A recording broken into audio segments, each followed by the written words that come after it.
بسم اللہ الرحمن الرحیم۔ ناظرین، آج بات کریں گے نمرود کے بارے میں کہ نمرود کون تھا اور سب سے بڑا بادشاہ کیسے بنا، اور حضرت ابراہیم خلیل اللہ علیہ السلام سے اس کا مناظرہ کس بات پر ہوا۔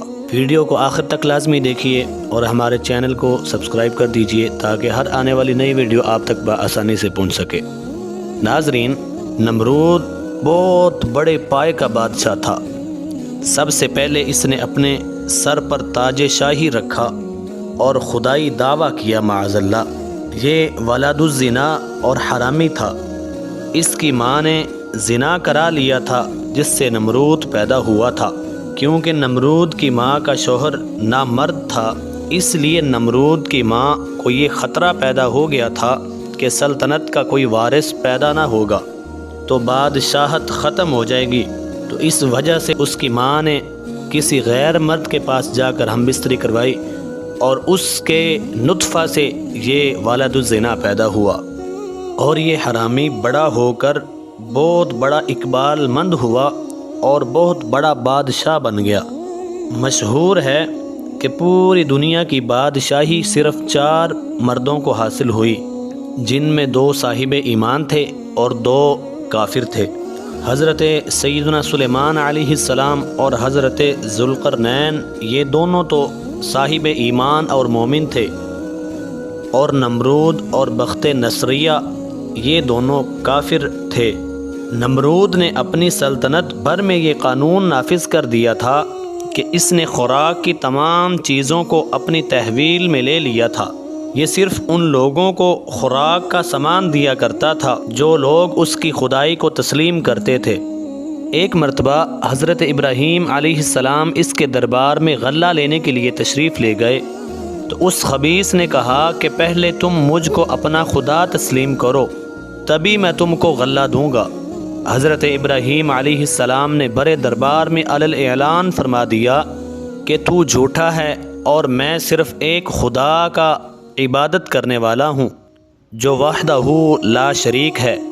یہ سن کر نمرود اپنے آپ سے باہر ہو گیا اور آپ کو دربار سے نکال دیا اور ایک دانہ بھی نہ دیا۔ آپ اور آپ کے چند متبعین جو مومن تھے بھوک کی شدت سے پریشان ہو کر جاں بلب ہو گئے۔ اس وقت آپ ایک تھیلا لے کر ایک ٹیلے کے پاس تشریف لے گئے اور تھیلے میں سے ریت بھر لائے اور اللہ تعالیٰ کی بارگاہ میں دعا مانگی تو وہ ریت آٹا بن گئی۔ آپ نے اس کو اپنے متبعین کو کھلایا اور خود بھی کھایا۔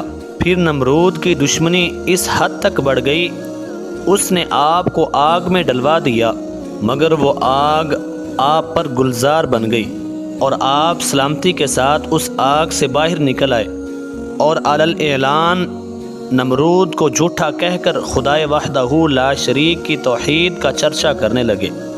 نمرود نے آپ کے کلمہ حق سے تنگ آ کر ایک دن آپ کو اپنے دربار میں بلایا اور بصورت مناظرہ کلام شروع کر دیا۔ نمرود بولا، اے ابراہیم علیہ السلام، بتاؤ تمہارا رب کون ہے جس کی تم عبادت کرتے ہو؟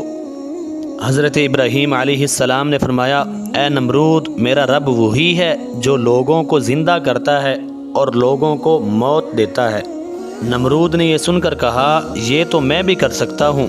تو اس نے اسی وقت 2 قیدیوں کو جیل خانہ سے دربار میں بلوا لیا۔ ایک کو موت کی سزا ہو چکی تھی اور دوسرا رہا ہو چکا تھا۔